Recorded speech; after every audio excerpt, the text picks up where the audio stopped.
Hi everyone, welcome to our YouTube channel Only Mathematics Nothing Else. So we have discussed several topics in set chapter. Continuing that rhythm, we are going to start equal sets, that is very crucial concept. So two sets A and B are said to be equal if they have exactly the same elements and we write A is equal to B for equal sets. Otherwise the sets are said to be unequal and we write A not equal to B. दो set ए और B equal कहलाएंगे जब उनमें exactly the same elements हों. ऐसे condition में A equal to B लिखेंगे. As for example आप देख सकते हैं A is equal to 1 2 3 4 and B is equal to 3 1 4 2. Exactly same number of element है, भले ही ये डिफरेंट अरेंज्ड हो डिफरेंट मैनर में, बट नंबर ऑफ जो एलिमेंट्स हैं वो सेम है. लाइक एज 1 यहाँ है तो 1 यहाँ भी है, 2 यहाँ है तो 2 यहाँ भी है, 3 सेट ए में है तो सेट बी में भी 3 है, सेट ए में 4 है तो सेट बी में भी 4 है. That is why A is equal to B. In the same way let A B the set of prime numbers less than 6. A जो है सेट ऑफ प्राइम नंबर्स है जो कि 6 से छोटे हैं. लाइक एस 2 3 5 ये एलिमेंट्स होंगे. And P be the set of prime number prime factors of 30 का प्राइम फैक्टर और वो प्राइम फैक्टर है तो उसमें भी जो एलिमेंट्स आएंगे वो 2 3 5 7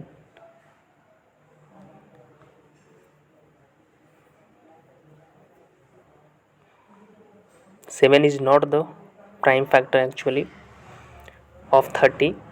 सो इसमें भी जो एलिमेंट्स आएंगे actually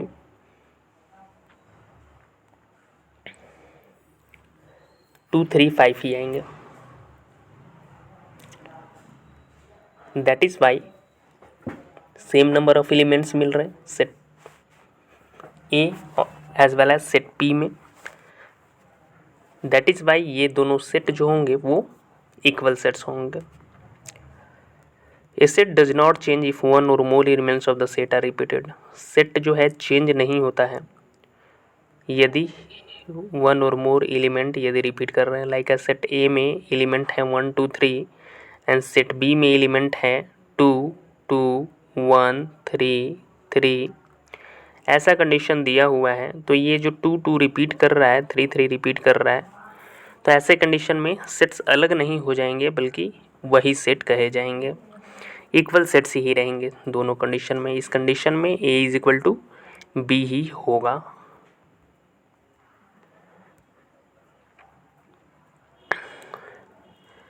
and vice versa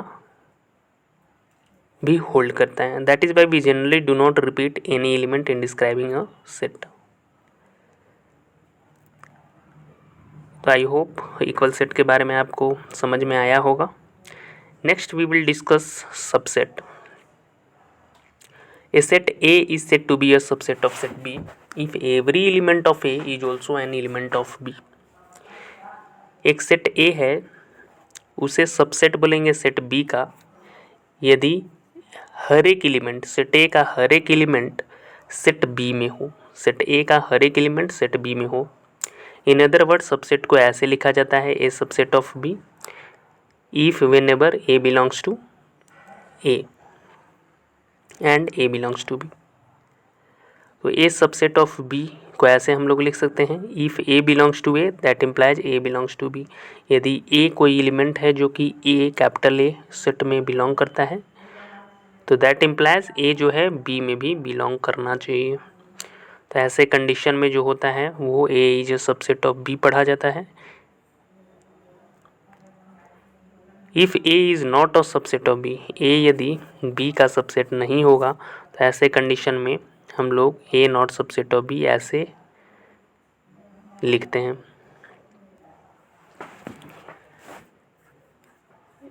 A subset of B है and B subset of A that implies and implied by A is equal to B. यदि ए बी का सबसेट है और बी जो है ए का सबसेट है तो ए इज इक्वल टू बी होगा. और एक सिंबल है टू वे इम्प्लीकेशन, और इसको इफ एंड ओनली इफ पढ़ा जाता है। ये टू वे इम्प्लीकेशन है जिसका मतलब होता है इफ एंड ओनली इफ, ये शॉर्ट फॉर्म है, तो ये ध्यान में रखेंगे आप लोग। तो एबव डिस्कशन से ये पता चलता है कि कोई भी सेट ए है तो वो खुद का सबसेट होता है, हर एक कंडीशन में वो खुद का सबसेट होता है। और we know that empty set has no elements, जिसको फाई से डिनोट करते हैं। तो फाई जो होता है वो हर एक सेट का सबसेट होता है, ये हमेशा याद रखना है। फाई जो एम्प्टी सेट होता है वो हर एक सेट का सबसेट होता है।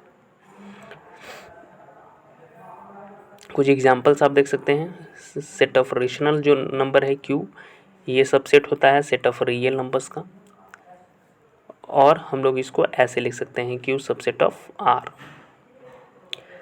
We know that real number is collection of rational and irrational number. तो रेशनल नंबर जो है वो सबसेट होगा ही रियल नंबर, क्योंकि रियल नंबर्स में सारे चीज़, रेशनल के सारे चीज़ कंटेन होंगे। In the same way, if A is a set of all divisor of 56 and B is set of all prime divisor of 56, then B is a subset of A, and we write B subset of A. अब एक ऐसा example देखते हैं जो कि subset नहीं है। Let A is equal to A E I O U, vowel से ले लेते हैं, और B जो है A B C D है। तो A जो है B का सबसेट नहीं है, और B भी जो है A का सबसेट नहीं होगा, बिकॉज इसमें देख सकते हैं कि A E I O U element है, जबकि इसमें A ओनली एक ही एलिमेंट है। तो B का हर एक एलिमेंट होना चाहिए, A में कंटेंट होना चाहिए, जबकि ऐसा कंडीशन नहीं है। That is why B is not a subset of A। A और B यदि दो सेट हैं, A सबसेट है B का और A not equal to B है, तो A को जो है हम लोग प्रॉपर सबसेट ऑफ B बोलते हैं, और B को सुपर सेट ऑफ A बोलते हैं। इसको डिनोट करने के लिए हम ऐसे, प्रॉपर सबसेट को हम लोग ऐसे डिनोट कर सकते हैं, ये प्रॉपर सबसेट ऑफ B।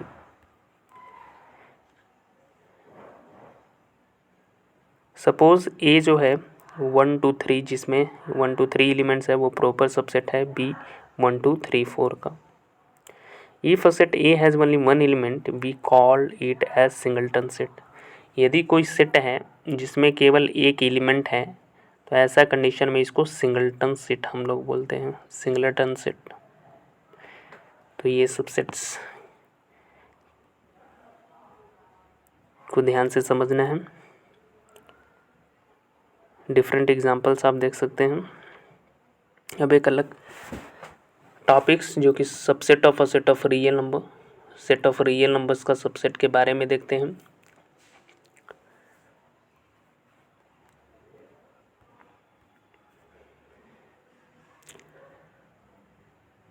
उसके पहले इंटरवल के बारे में देख लेते हैं। तो we know that there are intervals like as open interval. सबसे फर्स्टली ओपन इंटरवल के बारे में देखते हैं।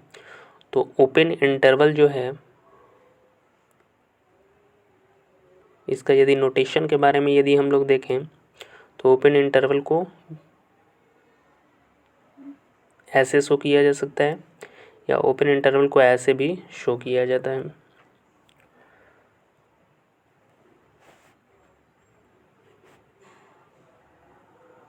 सपोज x बिलोंग्स करता है ओपन इंटरवल ए बी। इसका कहने का मतलब है a जो है less than x less than b, ये कंडीशन होता है।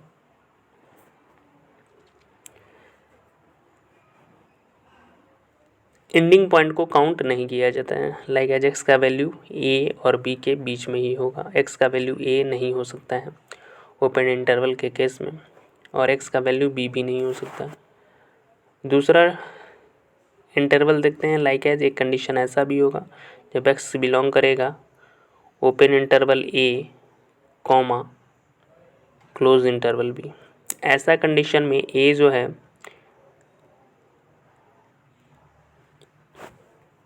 ओपन एंड क्लोज इंटरवल में यदि x बिलोंग कर रहा है, तो x lies between A X is greater than A less than equal to B होगा। दैट मीन्स एक्स का वैल्यू बी भी होगा। एंडिंग पॉइंट को काउंट करने होते हैं ऐसे कंडीशन में। तो जहाँ भी क्लोज इंटरवल होगा वहाँ एंडिंग पॉइंट तक हम एक्स का वैल्यू लेंगे। थर्ड कंडीशन देखते हैं जब क्लोज इंटरवल दिया हुआ रहे, like as X belongs to close interval A comma B है। तो इसके कंडीशन में एक्स का जो वैल्यू है वो ए से बड़ा या ए के बराबर और बी से छोटा या बी के बराबर है, ये कंडीशन होगा। मीन्स दोनों एंडिंग पॉइंट एक्स का वैल्यू ए भी होगा और एक्स का वैल्यू बी भी हो सकता है। दोनों एंडिंग पॉइंट को काउंट करने होते हैं।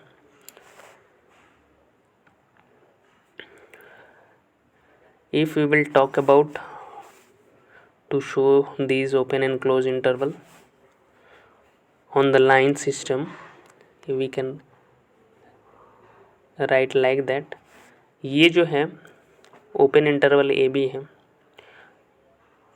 तो ओपन इंटरवल ए बी को लाइन पे शो करने के लिए इसका एंडिंग पॉइंट को हम सर्कल से, जो कि शेडेड नहीं होता है, उससे डिनोट करते हैं। ये शो करता है कि ये ओपन इंटरवल ए बी है। एंडिंग पॉइंट को काउंट नहीं, यहाँ जो भी एलिमेंट्स बीच के पॉइंट्स होंगे वो ए और बी के बीच में ही लाई करेंगे। ये एंडिंग पॉइंट नहीं लिया जाएगा। यदि हम लेते हैं क्लोज इंटरवल ए बी यदि लेते हैं तो ऐसे कंडीशन में एक्स का जो वैल्यू होगा, suppose X belongs to A B, close interval A B करता है, तो एक्स का जो वैल्यू होगा वो ए भी होगा और एक्स का वैल्यू बी भी होगा। मीन्स एंडिंग पॉइंट को कंसीडर करना है।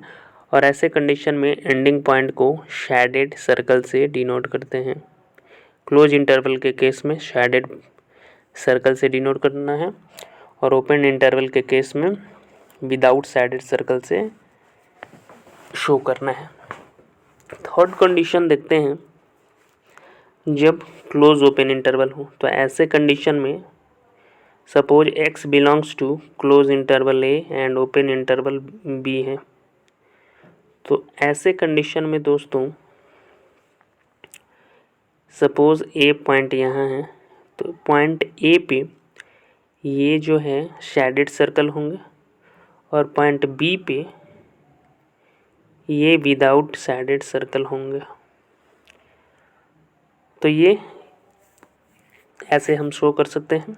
इन द सेम वे यदि ओपन इंटरवल एक्स बिलोंग करता है ओपन इंटरवल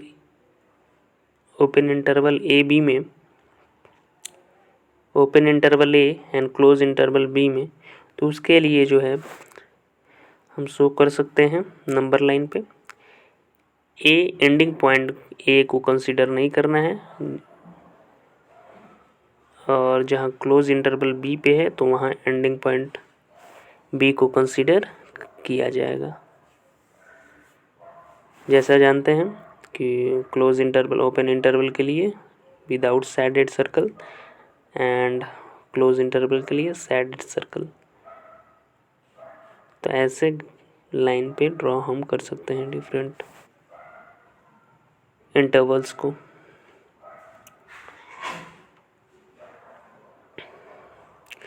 किसी भी इंटरवल का लेंथ यदि हम लोगों को फाइंड आउट करना हो, like as close interval A comma B है, इसका यदि लेंथ फाइंड आउट करना हो तो सिंपल कंसेप्ट है B minus A find out कर लेना।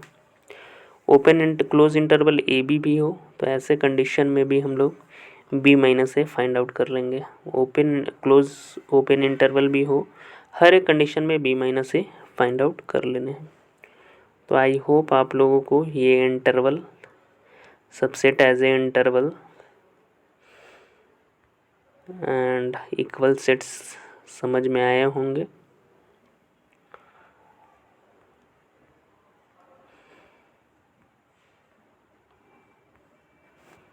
Thank you.